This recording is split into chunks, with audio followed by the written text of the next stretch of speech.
sulit ug unique ang experience diri sa bagong open na buffet diri sa Ayala Center, Cebu. Sulit kay daghan kay pagkaon kung makain to Japanese or Korean food ka mare, matagbaw jud imong mga bitok diri.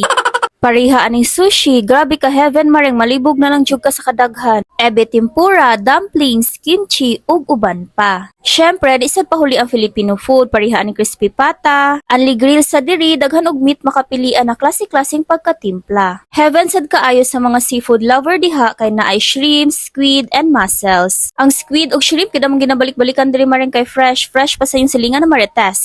Daghan og choices sa drinks, anli sad ni mareng tanggal uhaw gyud, na ay mga fruits ug klase-klaseng salad. Malibog sad kasi mo i-dessert kay arang kadaghan. And maka make your own halo-halo sa diri. Diba? Sulit siya diri sa V-Pub by Vikings. Mao din ilang rate for your reference. Ang naka-unique diri is naa sila live performance. Makasayaw na lang mo sa iyong table lagi, mabusog na ka, malingaw pa ka. Ang ambience sa place like dili tong usual buffet na nakasanayan nato mareng. Awa paragod ng lighting o. Kabalo ba ka marentahan ninyo ni exclusive ang place? Basta minimum 200 persons. Perfect kay siya pang company's anniversary, wedding reception, ug uban pang dagkong celebration. Less hassle na siya mareng di ka mag-uol sa mga bisita kung magutman or mahotdan kay Anli. Maora to maring, sunod na food.